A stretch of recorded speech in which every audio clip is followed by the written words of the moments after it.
Tonight, we're going to explore some of the most chilling and surreal discoveries imaginable. These are the stories of people who, through chance, curiosity, or necessity, stumbled upon a terrifying truth: that they themselves were missing persons, that somewhere out there, someone had been searching for them, sometimes for decades. These aren't urban legends or creepypasta tales meant to frighten you before bed. These are real cases, verified by DNA, confirmed by law enforcement, and documented by major news outlets around the world. Imagine for a moment what it would feel like to be going about your ordinary life, perhaps applying for a job, getting a driver's license, or simply browsing the internet, when suddenly you come face to face with your own image staring back at you from a missing persons poster.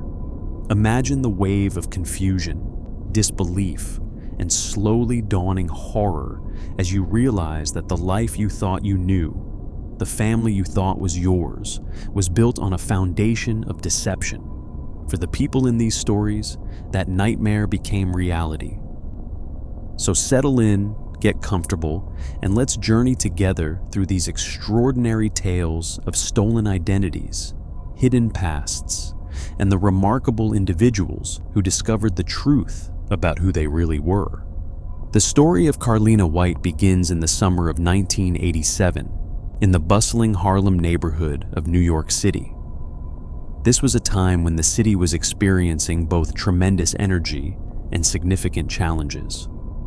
The streets were alive with hip-hop culture, block parties, and the vibrant pulse of urban life.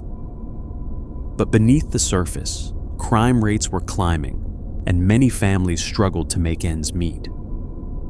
It was into this complex world that Joy White, only 16 years old, gave birth to her daughter, Carlina Renee White, on July 15th of that year. Despite her youth and the challenges that came with being a teenage mother, Joy was absolutely thrilled to have her baby. She had dreams for her daughter, hopes that Carlina would have opportunities that she herself might never have had. Carl Tyson, the baby's father, was equally devoted to their newborn. Together, they represented a young family just starting out, full of optimism about the future they would build together. But their happiness was about to be shattered in a way that would haunt them for more than 2 decades, in a way that would tear their lives apart and leave wounds that would never fully heal. When Carlina was just 19 days old, she developed a high fever that alarmed her young parents. They rushed her to Harlem Hospital Center, where doctors determined that she had swallowed fluid during delivery and had developed an infection. The baby was admitted to the pediatric unit and hooked up to an intravenous drip to receive antibiotics. Joy stayed by her daughter's side, exhausted and worried, watching over her sick infant through the long hours of the night. During those anxious hours at the hospital, a woman in a crisp nurse's uniform began appearing at Joy's bedside. She seemed friendly and genuinely concerned about the young mother and her sick baby.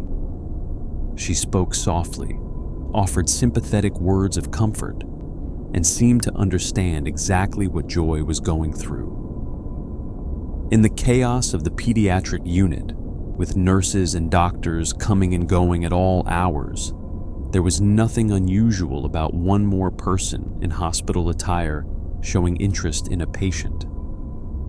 The woman told Joy that she could go home and rest, that she looked exhausted, that her baby would be safe in the capable hands of the hospital staff. She was patient and persistent, building a rapport with the teenage mother over several visits. Joy had no reason to be suspicious. The woman looked the part, dressed in white like any other hospital employee, and she seemed genuinely kind. But this woman was not a nurse. She was not hospital staff at all. She was Ann Petway, and she had been loitering around Harlem Hospital for weeks, perhaps even months, waiting for the perfect opportunity to steal a child. Ann Petway had suffered through multiple miscarriages and stillbirths, a series of devastating losses that had left her emotionally shattered. She desperately wanted to be a mother, to hold a child of her own, and that desperate desire had twisted into something dark and obsessive. She began stalking the maternity ward of Harlem Hospital, watching the new mothers, studying their routines, looking for a vulnerable target. When she found Joy White, young, alone, and frightened about her sick baby, she saw her opportunity. Sometime in the early morning hours of August 4th, 1987, between 2:30 and 3:55 a.m., the woman in white removed the IV line from baby Carlina's tiny arm, wrapped her in a blanket, and walked out of the hospital with her concealed beneath her clothing. A security guard later reported seeing a woman matching the suspect's description leaving the building around 3:30 in the morning, but by then it was too late. The hospital's video surveillance system was reportedly not functioning that night, and there would be no footage to help identify the kidnapper. When Joy White woke up and asked to see her baby, she was told that the infant was not there. The hospital staff had no record of where her daughter had been taken. In that moment, Joy's world collapsed entirely. The kidnapping of Carlina White sparked a massive investigation. The New York Police Department questioned everyone they could find who had been at the hospital that night. They released a description of the woman in white, noting that she appeared to be in her 30s, was tall and heavy-set, and spoke with a slight southern accent. But despite their best efforts, the trail went cold almost immediately. The woman had vanished as completely as the baby she had stolen. For Joy White and Carl Tyson, the years that followed were filled with unimaginable anguish. Joy never stopped believing that her daughter was alive somewhere, that someday they would be reunited. Every year on Carlina's birthday, she would light a candle and pray for her lost child's return. She eventually filed a lawsuit against Harlem Hospital for their failure to protect her baby, and the case was settled, though the amount was never publicly disclosed. But no amount of money could fill the void left by her missing daughter. Meanwhile, hundreds of miles away in Bridgeport, Connecticut, a little girl named Nejdra Nance was growing up with a woman she called Mom. Ann Petway had fled New York with the stolen baby and created a new identity for her, raising her as her own daughter. Nejdra, as Carlina was now called, attended local schools, went to church, and had a relatively normal childhood. Petway was strict, but not outwardly abusive, and Nejdra's friends later described her as a cool mom who welcomed them into her home. But as Nejdra grew older, something began to feel wrong. She didn't look anything like the woman who claimed to be her mother. She couldn't find her birth certificate when she needed it for official documents. When she got pregnant as a teenager and tried to get prenatal care, she couldn't produce the basic documentation that everyone else seemed to have. These discrepancies nagged at her, small irritations that grew into a persistent, unsettling suspicion. The turning point came when Nejdra was trying to apply for a driver's license. She needed identification documents that Ann Petway simply could not provide. When confronted about the missing paperwork, Petway's explanations were evasive and unconvincing. The seed of doubt that had been planted years earlier began to grow into something more urgent. Nejdra started to wonder if the woman she called mother had been lying to her all along. In her early 20s, now with a daughter of her own, Nejdra began to search for answers. She would spend hours on the internet, looking at missing children's websites, studying the faces of long-lost children who might have grown up to look like her. And then, on a day that would change her life forever, she found herself on the website for the National Center for Missing and Exploited Children. She searched through their database, looking at cases from the late 1980s, around the time she was supposedly born. And that's when she saw it. A photograph of a baby who looked eerily familiar, with the same birthmark she had, the same features she recognized from her own baby pictures. The name attached to the photograph was Carlina Renee White. The resemblance was uncanny, almost supernatural. Nejdra looked at the baby photo, then at pictures of her own infant daughter, and saw the same face looking back at her. She compared the age progression composite that artists had created to show what Carlina might look like as a young adult, and it could have been a photograph of herself. The birthmark sealed it. It was in the exact same location as hers. For the first time in her life, Nejdra allowed herself to believe what some part of her had always suspected. She was not who she had been told she was. With the help of Ann Petway's sister, Cassandra Johnson, Nejdra reached out to the National Center for Missing and Exploited Children in December of 2010. The center quickly contacted Joy White and Carl Tyson to inform them that their long-lost daughter may have been found. DNA testing was arranged to confirm what everyone already suspected. On January 19, 2011, the results came back positive. Nejdra Nance was indeed Carlina Renee White, the baby who had been stolen from Harlem Hospital 23 years earlier. The news made headlines around the world. For Joy White, it was the answer to decades of prayers. She had never given up hope that her daughter would find her way back to her. And now that hope had been realized in the most extraordinary way imaginable. Carlina's case became the longest-running infant abduction in the history of the National Center for Missing and Exploited Children, and it was the first time that a kidnapping victim had essentially solved her own case by recognizing herself in a missing persons database. Ann Petway, facing overwhelming evidence and a federal warrant for her arrest, turned herself in on January 23, 2011. During her trial, she explained that she had suffered multiple miscarriages and stillbirths, and that the desperate desire to have a child had driven her to commit the unthinkable. She pleaded guilty to kidnapping and was sentenced to 12 years in federal prison.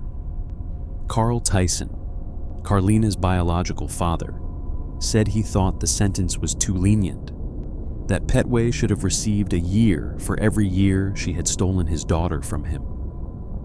The reunion between Carlina and her biological family was emotional but complicated. After 23 years of separation, they were essentially strangers to each other. Carlina struggled with the media attention and the overwhelming nature of suddenly having two families with competing claims on her identity. She initially grew close to her birth parents, but later pulled away, needing time and space to process everything that had happened to her. Despite the complexity of her situation, Carlina has said that she harbors no hatred toward the woman who raised her. She recognizes that Petway caused immense pain to her biological family, but she also acknowledges that Petway was the only mother she knew for the first 23 years of her life. The story of Carlina White inspired countless others who had been kidnapped as children to search for their true identities. One of those people was a 34-year-old software salesman living in Philadelphia named Steve Carter, and his story would prove to be every bit as remarkable as Carlina's. Steve Carter had always known he was adopted. His parents, Steve and Pat Carter, had never hidden that fact from him. They had adopted him from a foster home in Honolulu, Hawaii, when he was just 4 years old, and they had raised him with love and devotion in New Jersey. Steve had a happy childhood, the kind of stable, nurturing upbringing that every child deserves. He grew up, got married, built a successful career in software sales, and seemed to have everything going for him. but there was always a nagging curiosity about his origins, a desire to know where he had come from and why he had ended up in that Hawaiian orphanage. In late 2010, Steve received an unusual Christmas gift from his family, a DNA testing kit from a company that could analyze his genetic makeup and tell him more about his ethnic background. The test revealed something unexpected.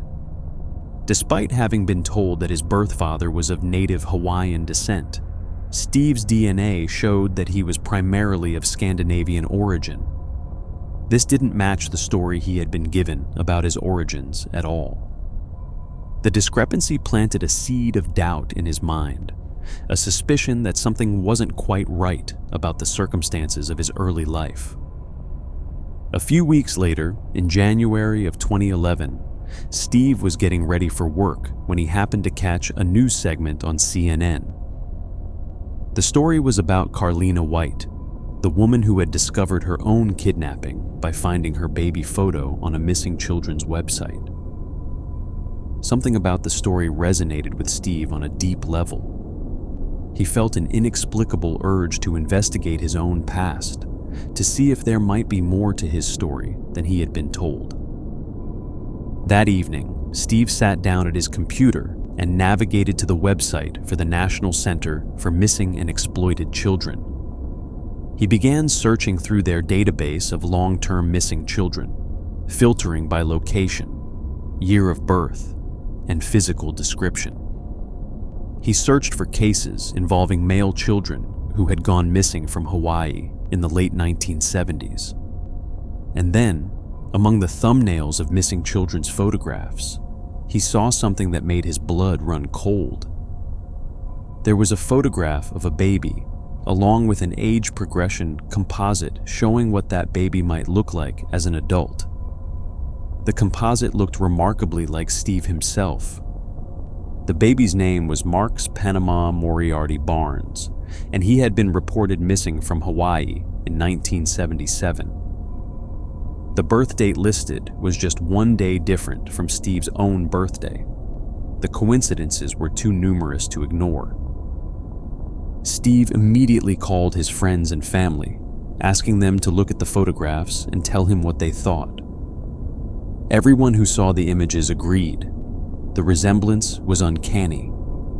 Steve's adoptive parents were shocked but supportive. They had always been told that Steve's birth mother had given him up voluntarily, that there was nothing suspicious about his placement in the orphanage. The possibility that their beloved son might have been kidnapped had never occurred to them. Steve contacted the National Center for Missing and Exploited Children and explained what he had found. He then reached out to authorities in Hawaii, providing them with as much information as he could remember about his early childhood. A DNA test was arranged, comparing Steve's genetic profile to samples from the family of the missing Marx Panama Moriarty Barnes. After 3 months of anxious waiting, the results came back.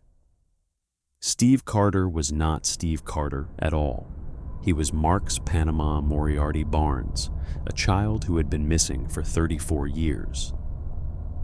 The story of how Marx ended up in that Hawaiian orphanage was heartbreaking. His biological parents were Mark Barnes and Charlotte Moriarty, a couple whose relationship was troubled from the start. Charlotte suffered from mental illness and had a history of disappearing for extended periods with their infant son. Mark would report her and the baby missing, and she would eventually return, only to vanish again.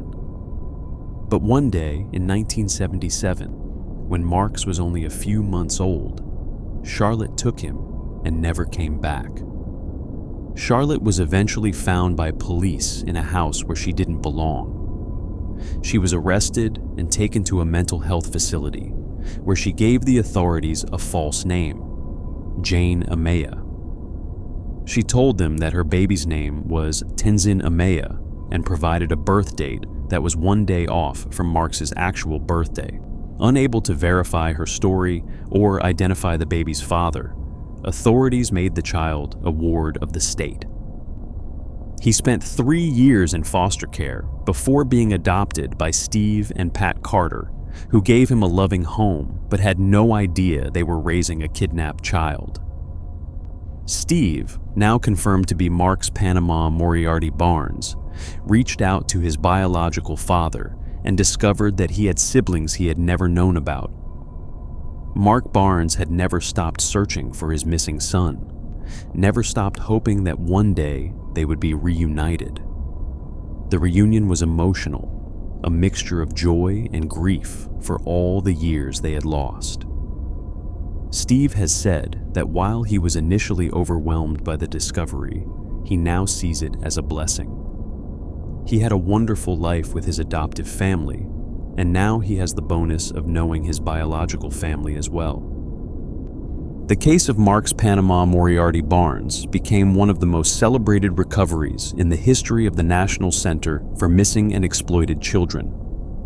It demonstrated the power of DNA technology and online databases to reunite families separated by tragedy and deception, and it inspired others to search for their own missing pasts, including a teenager in Cleveland, Ohio, whose routine college application would unravel a 13-year deception. Julian Hernandez was 18 years old in the fall of 2015, a senior at a Cleveland high school with excellent grades and big dreams for the future. He was everything a parent could hope for: hardworking, responsible, athletic, and destined for success. By all outward appearances, Julian had the kind of stable, loving home life that every child deserves. He lived with his father, Bobby Hernandez, in a quiet Cleveland neighborhood, and the two seemed to have a close and loving relationship. Bobby was supportive of Julian's academic ambitions and pushed him to succeed in school. Their neighbors knew them as a devoted father and son, the kind of family that made the American dream seem attainable. But beneath this picture of suburban normalcy lurked a secret so profound that it had defined Julian's entire existence without his knowledge. For 13 years, Julian had been living a lie. The name he answered to, the birthday he celebrated, the social security number on his school records, none of it was real. His father, the man he loved and trusted above all others, had kidnapped him from his mother when he was just 5 years old and had been hiding him in plain sight ever since. Julian knew nothing of the life that had been stolen from him, nothing of the mother who had spent more than a decade crying herself to sleep, wondering if her son was even still alive, praying that somehow, someday, she would hold him in her arms again.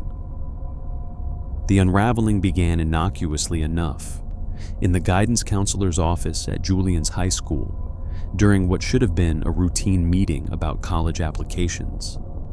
Like millions of other students, he needed to provide his social security number for various applications and financial aid forms. But when the numbers were submitted, something strange happened. The social security number his father had given him didn't match his name. There was some kind of discrepancy in the system, an error that threatened to derail his college applications. Julian's high school guidance counselor stepped in to help resolve the issue. As she dug deeper into the problem, trying to figure out why Julian's documentation didn't match up, she stumbled onto something disturbing. She accessed the database of the National Center for Missing and Exploited Children and found a photograph of a 5-year-old boy who had been reported missing from Alabama in 2002. The boy's name was Julian Hernandez, and the age progression composite showing what he might look like as a teenager bore a striking resemblance to the student sitting in her office. The guidance counselor contacted the FBI, who immediately launched an investigation. Within days, they had confirmed the unthinkable. The Julian Hernandez living in Cleveland was indeed the same Julian Hernandez who had vanished from Vestavia Hills, Alabama, 13 years earlier. His father, Bobby Hernandez, had kidnapped him from his mother's custody when he was just 5 years old, and had been living under an assumed name ever since. Julian's mother had never stopped searching for her son. She had reported him missing the day he disappeared, when Bobby had told her he was taking Julian to school, but instead withdrew money from several bank accounts, packed some of the boy's clothes and toys, and fled the state. For 13 years, she had lived with the agonizing uncertainty of not knowing whether her child was alive or dead, safe or in danger. And for 13 years, Bobby had raised Julian alone, telling him that his mother had abandoned them, that she didn't want to be part of their lives. The discovery left Julian in an impossible position. On one hand, he had just learned that the father he loved and trusted had lied to him his entire life, had stolen him from his mother, and had deprived him of relationships with half of his family. On the other hand, Bobby Hernandez was the only parent Julian really knew. Despite everything, Julian still loved him. Bobby Hernandez was arrested on November 2nd, 2015, and charged with tampering with records, interference with custody, and kidnapping. At his sentencing hearing in April of 2016, Julian spoke on his father's behalf, asking the judge not to send him to prison. "The time I've spent with him is the only time I've ever truly felt at home and at peace," Julian told the court. "Growing up without a mother was painful, but taking him away from me is doing the same thing all over again." The judge was moved by Julian's plea, but ultimately sentenced Bobby Hernandez to 4 years in prison, followed by 5 years of supervised release. The prosecutor argued that despite his apparent devotion to his son, Bobby had committed a terrible crime by depriving Julian of a relationship with his mother and by raising him on a foundation of lies. The case highlighted the complex emotions that can arise when kidnapping victims are finally found, especially when the kidnapper is a parent who seemed to genuinely care for the child. Julian reconnected with his mother and her family, visiting them in Alabama over Thanksgiving and Christmas after his father's arrest. The relationships are still developing, still complicated by the years of separation and the lies that had kept them apart. But Julian has shown remarkable resilience and maturity in dealing with his situation. He went on to attend college as he had planned, determined not to let his father's crimes define his future. The stories of Carlina White, Steve Carter, and Julian Hernandez share a common thread. All 3 individuals were kidnapped as children and discovered their true identities as adults. But the case of Paul Fronczak adds another layer of complexity to this already bewildering phenomenon. Because Paul didn't just discover that he had been kidnapped, he discovered that he wasn't even the person everyone thought had been kidnapped. On April 27, 1964, in Michael Reese Hospital in Chicago, Illinois, a baby boy was born to Chester and Dora Fronczak. They named him Paul Joseph Fronczak, and for one day, they were a happy family celebrating the arrival of their firstborn son. The hospital corridors echoed with the sounds of other new parents, the cries of newborns, the bustling footsteps of nurses going about their rounds. It was a scene of ordinary hospital life, the kind that plays out in maternity wards across the country every day. But on April 28th, just one day after his birth, baby Paul was stolen from his mother's hospital room in what would become one of the most infamous kidnappings in Chicago history. The kidnapper was a woman dressed as a nurse, indistinguishable from the legitimate hospital staff in her white uniform. She approached Dora with the calm authority of someone who belonged there, someone who knew exactly what she was doing. She told Dora that the doctor needed to examine the baby, that it was time for some routine tests that all newborns undergo. There was nothing alarming about the request. nothing that would have raised any red flags. Dora, trusting and exhausted from childbirth, handed her precious newborn son to the woman, who walked out of the room carrying him as casually as if she were taking him down the hall to the nursery. Dora watched her go, never suspecting that she would never see her son again. The woman in white walked through the corridors of Michael Reese Hospital with baby Paul concealed in her arms, past doctors and nurses and visitors, past security guards and reception desks, and out into the streets of Chicago. She vanished into the city, leaving behind only a mystery that would haunt the Fronczak family for generations. The kidnapping sparked the largest manhunt in Chicago history at that time, involving 175,000 postal workers who checked their routes for any sign of the missing baby, 200 police officers who canvassed neighborhoods and followed up on tips, and FBI agents who coordinated the federal response. Posters of baby Paul were distributed across the country. His parents made tearful appeals on television, begging the kidnapper to return their son. But despite the massive effort, baby Paul Fronczak was never found. The woman in white was never identified, and the case eventually went cold, leaving Chester and Dora to grieve for a child who had simply vanished into thin air.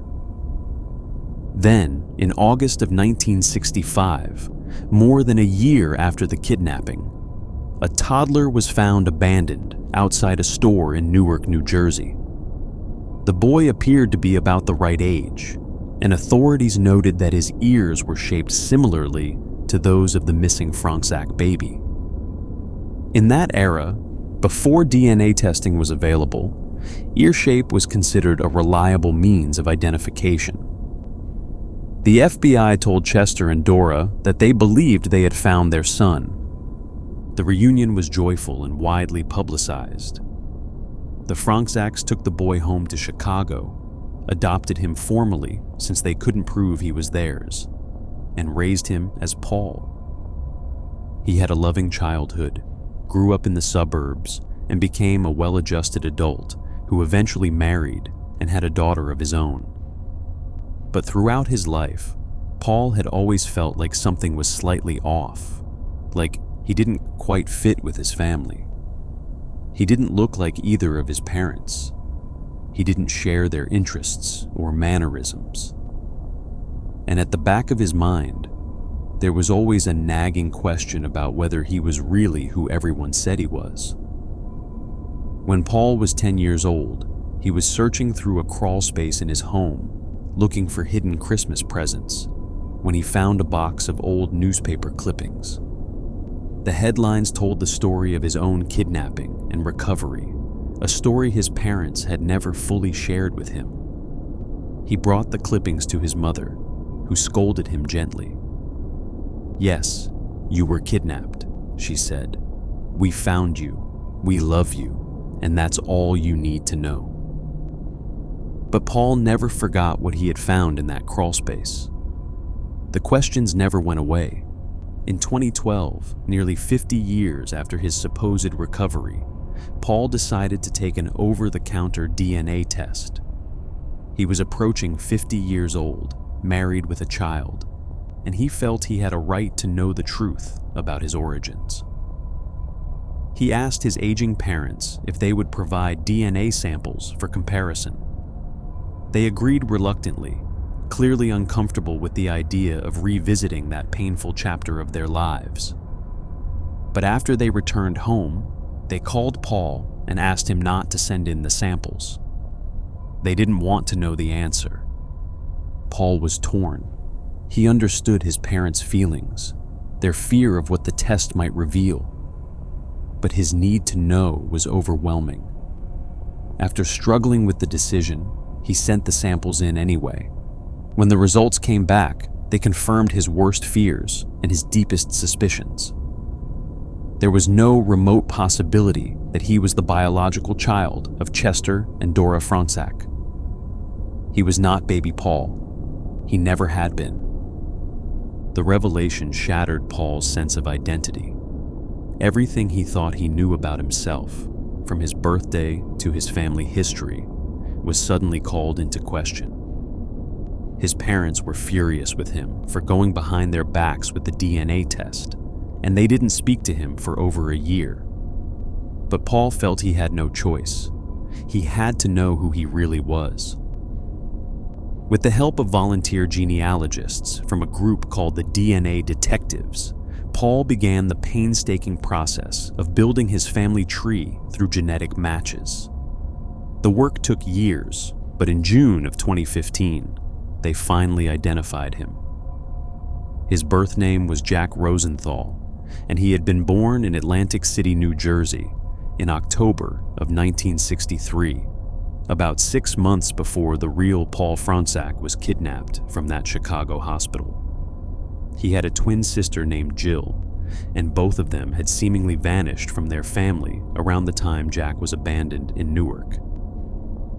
The truth about Jack Rosenthal's early life was horrifying. Family members told him that he and his twin sister had been severely abused and neglected by their biological parents, Gilbert and Marie Rosenthal. One relative recalled seeing the twins sitting in a cage. The abuse was so severe that it seems the children were eventually abandoned, with Jack being left at that Newark store where he was found and mistaken for the missing Fronczak baby. But what happened to Jill? No one knows. Paul, who still goes by that name, believes that his biological parents may have killed her. Her remains have never been found. As for the real Paul Fronczak, the baby who was actually kidnapped from that Chicago hospital in 1964, his fate remained a mystery for decades. But in 2019, investigators finally identified him. His name was Kevin Ray Beatty, and he had been living in a small town in Michigan his entire life, raised by a woman who had somehow obtained him shortly after his kidnapping. The woman had died years earlier, taking the secrets of how she acquired the baby with her to the grave. Kevin Beatty was contacted and informed of his true identity. He spoke with his biological mother, Dora Fronczak, by phone, and they planned to meet in person. But fate intervened cruelly. In April of 2020, Kevin Beatty died of cancer on his 56th birthday, before he and Dora could ever meet face to face. The reunion that had been more than half a century in the making would never happen. The Paul Fronczak case became the subject of a CNN documentary called The Lost Sons, which explored the intertwined fates of the three people involved. The man who grew up as Paul Fronczak, but was really Jack Rosenthal, the real Paul Fronczak who lived his entire life as Kevin Beatty, and the twin sister, Jill Rosenthal, who is still missing to this day. It remains one of the most complex and heartbreaking cases in the history of child abduction. The cases we've discussed so far all involved people who discovered their true identities through their own investigations, whether by browsing missing children's websites or taking DNA tests. But sometimes, the truth emerges through bureaucratic obstacles, through the frustrating inability to obtain documents that everyone else takes for granted. That's what happened to Kamiyah Mobley, a young woman in South Carolina who discovered she had been kidnapped as an infant when she couldn't get a driver's license. On July 10, 1998, a 16-year-old girl named Kamiyah Mobley gave birth to her first child at University Medical Center in Jacksonville, Florida. The baby girl was named Kamiyah Teresiah Tasha Mobley, and she was only 8 hours old when she was stolen from her mother's arms. The kidnapper was Gloria Williams, a 33-year-old woman who had recently suffered a miscarriage and was desperate for a child of her own. Williams dressed in hospital scrubs to look like a nurse and spent hours in Shannara's room, keeping the young mother company and building her trust. Then, when the moment was right, she told Shannara that she needed to take the baby for a routine temperature check. She wrapped Kamiyah in a blanket, walked out of the room, and disappeared. The kidnapping sparked a massive search and an investigation that would span nearly 2 decades. The Jacksonville Sheriff's Office followed more than 2,500 tips over the years, but none of them led to Kamiyah. Gloria Williams had fled to South Carolina, where she forged documents to create a new identity for the stolen child. She named her Alexis Kelly Manigault and raised her as her own daughter in the small town of Walterboro. Kamiyah, now Alexis, had a relatively normal childhood. She went to school, made friends, attended church, and had no reason to suspect that the woman she called Mom was actually her kidnapper. Williams was strict, but not abusive, and by all accounts, she provided Alexis with a stable and loving home. But when Alexis was 16 years old, she tried to get a job that required her to have a social security number, and that's when the cracks in her fabricated identity began to show. Alexis couldn't produce the documentation she needed. When she confronted Williams about the missing paperwork, the woman she had always called her mother broke down and confessed the truth. She told Alexis that she had taken her from a hospital in Florida when she was just a baby, that her real name was Kamiyah Mobley, and that her biological parents were still out there somewhere, probably still looking for her. For Alexis, the revelation was devastating. The woman she loved, the only mother she had ever known, had stolen her from another family and raised her on a lie. But despite the shock and betrayal, Alexis made a decision that many would find surprising. She chose not to turn Gloria Williams in to the authorities. She kept the secret between them, unwilling to send the woman who had raised her to prison. For 2 years, Alexis lived with the knowledge of her true identity, torn between her loyalty to Williams and her curiosity about her biological family. But eventually, the truth came out. Anonymous tips led investigators to Walterboro, and on January 13, 2017, the Jacksonville Sheriff's Office announced that Kamiyah Mobley had been found alive after 18 years. Gloria Williams was arrested and charged with kidnapping and interference with custody. At her trial, she pleaded guilty and was sentenced to 18 years in prison, 1 year for each year she had kept Kamiyah from her biological family. The sentence was seen by many as poetic justice, though Kamiyah herself advocated for leniency, testifying that Williams had been a good mother to her despite the circumstances. The reunion between Kamiyah and her biological family was complicated by years of separation and the understandable anger that Shanara Mobley felt toward the woman who had stolen her child.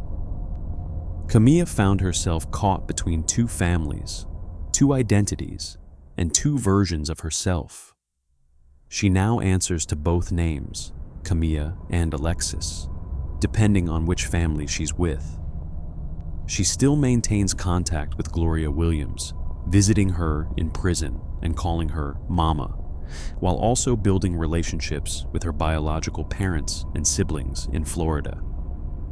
The Kamiyah Mobley case, like so many others we've discussed, illustrates the profound psychological complexity of these situations.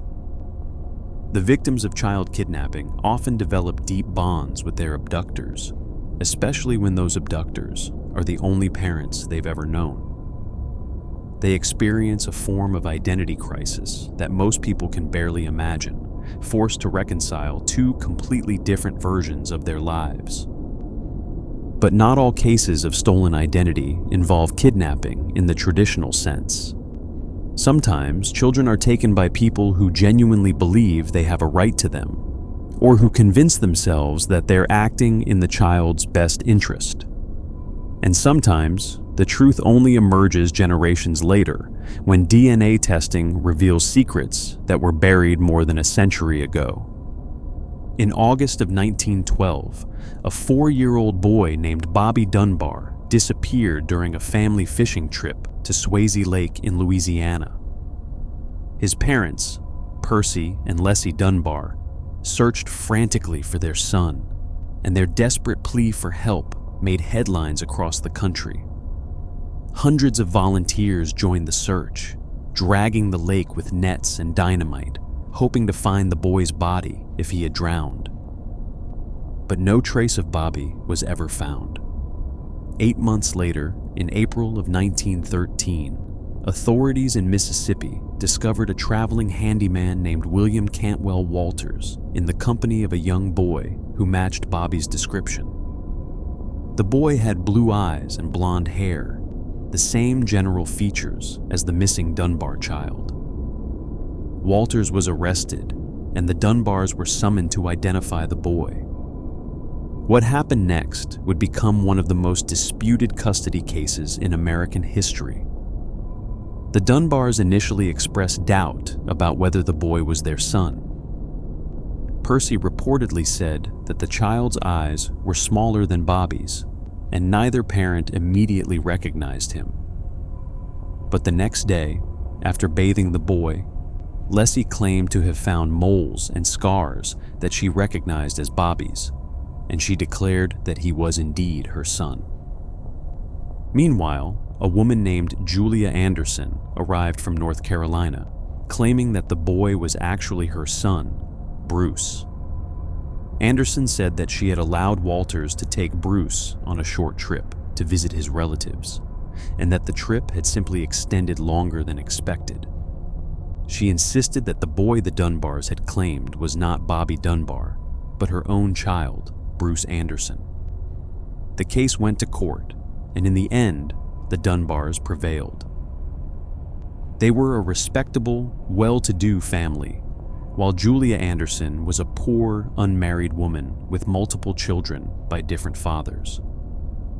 In the social context of 1913, her credibility was easily dismissed. William Walters was convicted of kidnapping and sentenced to life in prison, though he was eventually released after serving only 2 years.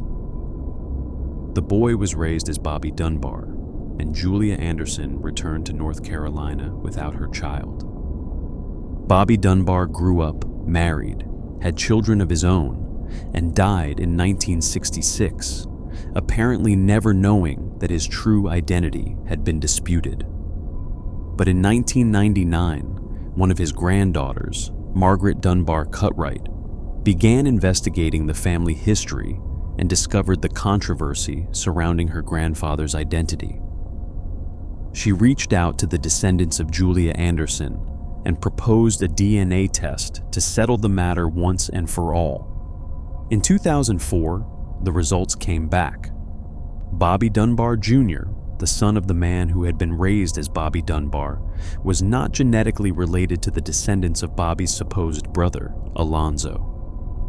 The DNA evidence confirmed what Julia Anderson had claimed nearly a century earlier. The boy found in Mississippi was not Bobby Dunbar. He was Bruce Anderson, Julia's son, who had been taken from her and given to another family by a court system that valued wealth and respectability over truth and justice. The real Bobby Dunbar was never found.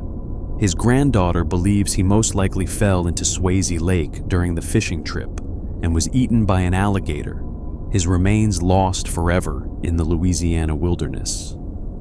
The boy who lived his entire life as Bobby Dunbar never knew that he was actually Bruce Anderson, stolen from his mother and raised by strangers. And Julia Anderson died in 1940, never reunited with the son who had been taken from her. The Bobby Dunbar case demonstrates that the phenomenon of stolen identities is not new.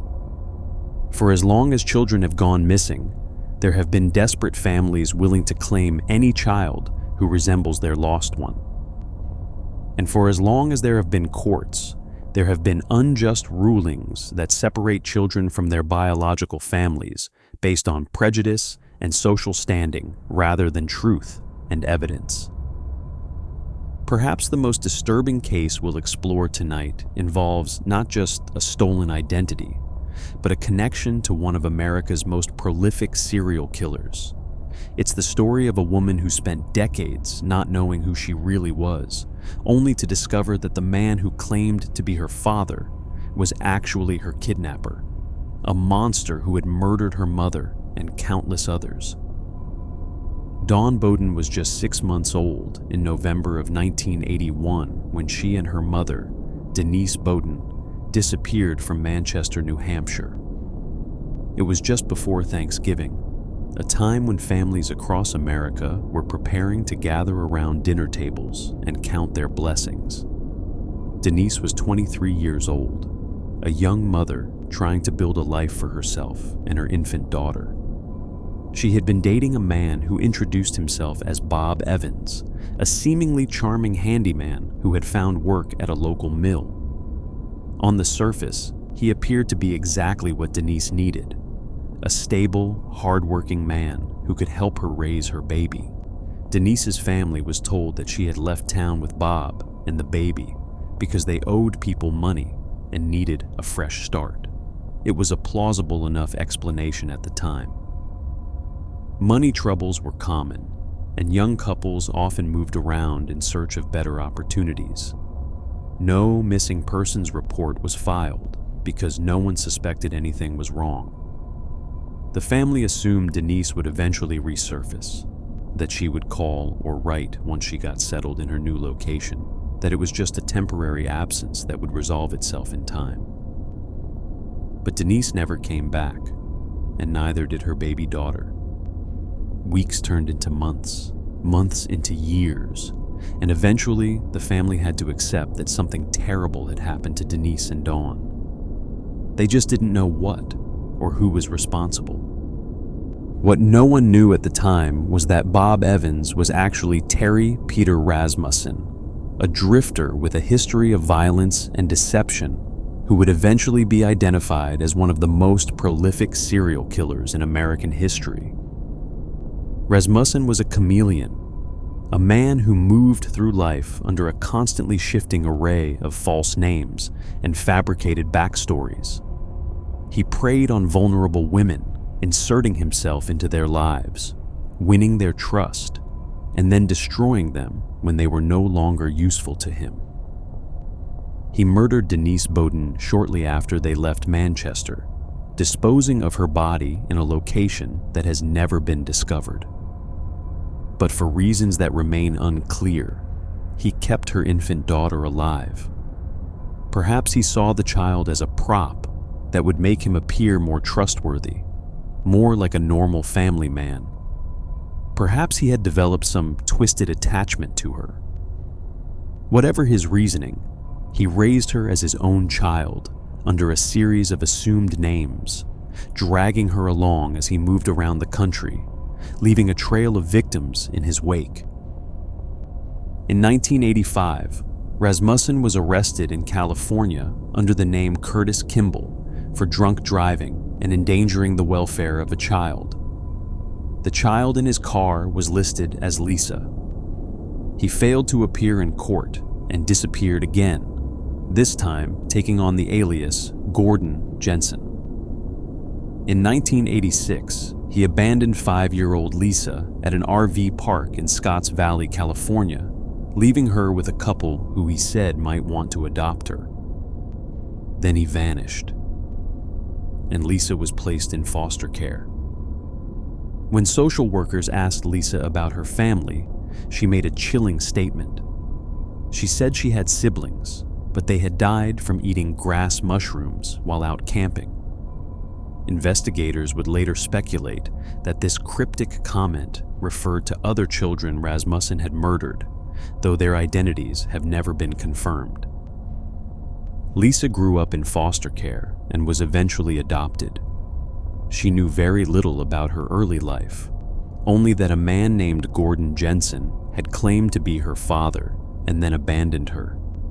She had no idea who her mother was or what had happened to her. For decades, she lived with the mystery of her origins, a question mark at the very foundation of her identity. In 2013, the San Bernardino County Sheriff's Department opened a case to try to identify Lisa's biological family using DNA. By this time, genetic genealogy databases had grown substantially, and investigators hoped they might be able to find her relatives through DNA matching. Detective Peter Headley took on the case, and with the help of genetic genealogist Barbara Ray Venter, they began building a family tree based on Lisa's DNA. In 2015, after 2 years of painstaking work, they finally identified Lisa's biological family. Her real name was Dawn Bowden, and her mother was Denise Bowden, the woman who had disappeared from Manchester, New Hampshire in 1981.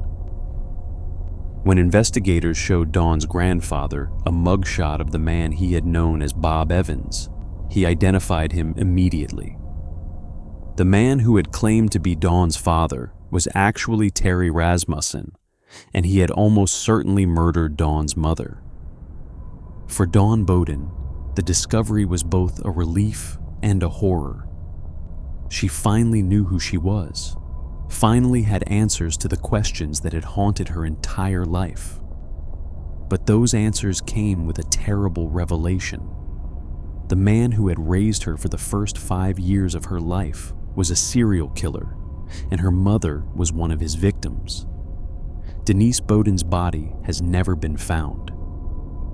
The identification of Dawn Bowden led investigators to connect Rasmussen to an even more disturbing case, the Bear Brook murders.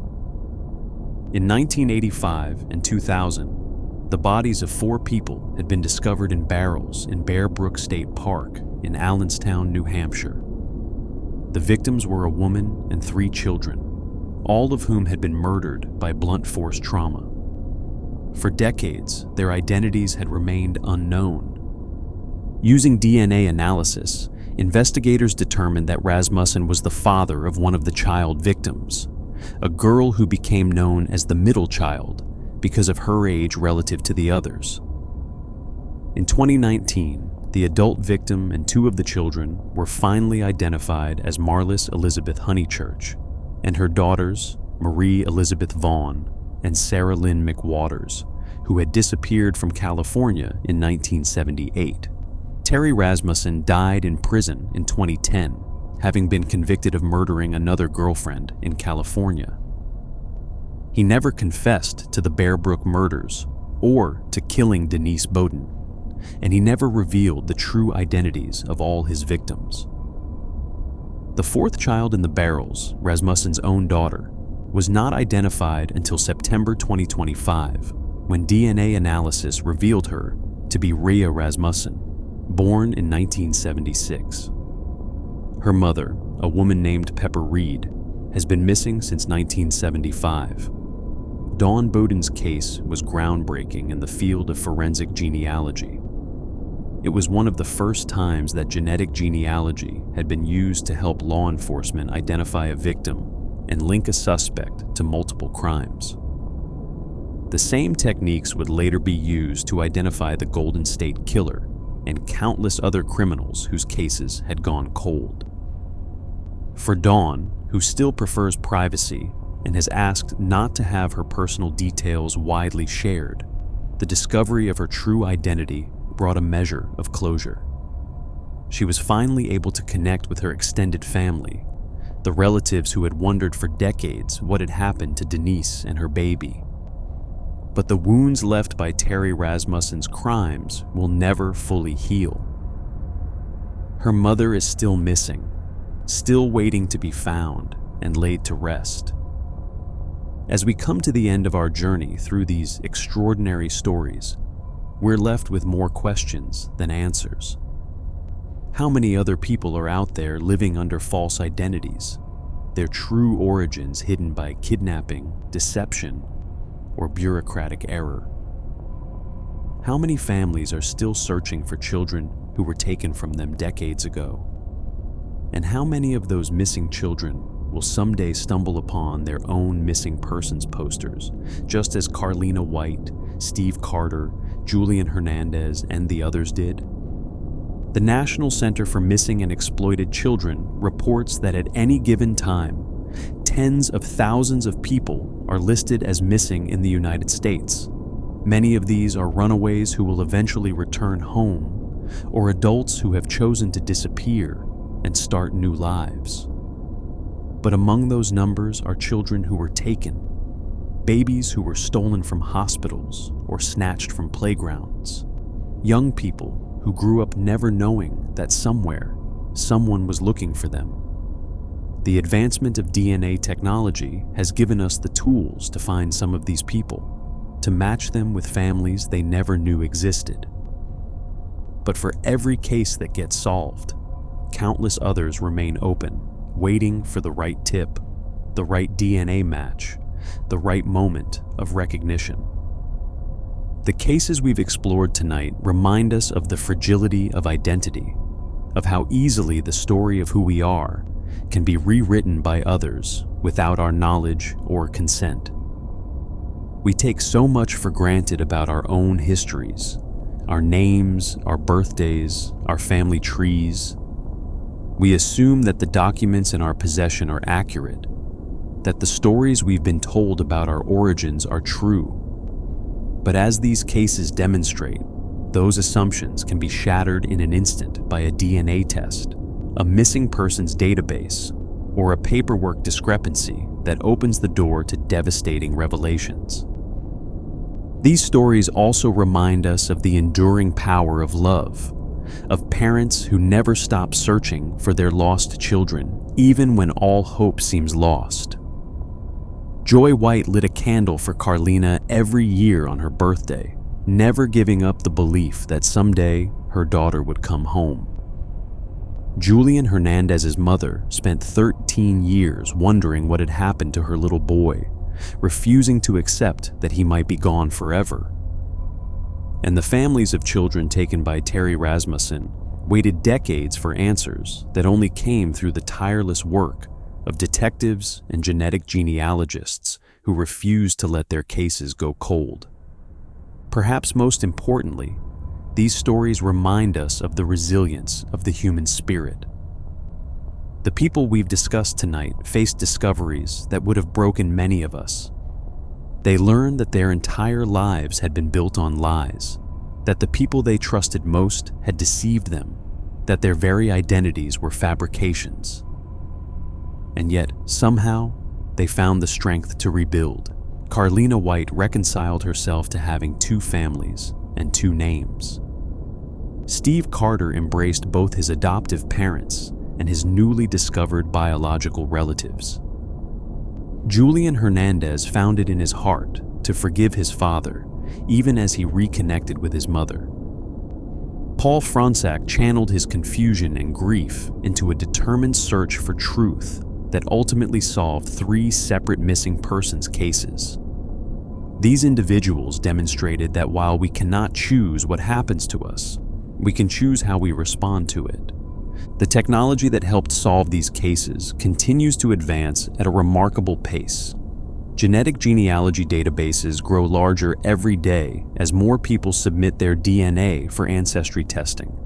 Law enforcement agencies are increasingly using these databases to identify Jane and John Does, to connect victims to suspects, and to bring closure to families who have waited years or even decades for answers. The same techniques that identified Dawn Bowden as the kidnapped daughter of a serial killer's victim were later used to catch the Golden State Killer and dozens of other criminals who thought their secrets were safe. We are living in an age when secrets are harder to keep than ever before, when the truth really does have a way of coming out. For those of you who may have questions about your own origins, who may have always felt that something about your identity didn't quite add up, the message of these stories is clear. The answers are out there, waiting to be found. Whether through DNA testing, missing persons databases, or simple genealogical research, the tools exist to uncover the truth about where you came from and who you really are. It can be a frightening journey, as Paul Fronczak discovered when his search for identity alienated him from his adoptive parents and revealed a childhood of abuse he had mercifully forgotten. But for many people, the need to know outweighs the fear of what they might find. As Steve Carter put it, this was a happy ending to a story that usually isn't a happy ending. Not everyone gets a happy ending, but everyone deserves the chance to find out the truth. And with that, we come to the end of another episode. If you enjoyed this journey into the bizarre and the unexplained, please take a moment to hit that like button and subscribe to the channel. Your support means everything and helps us continue bringing you these stories of mystery and wonder. Leave a comment below and let us know which story affected you the most, or if you have any suggestions for future topics you'd like us to explore. Thank you for spending this time with me tonight.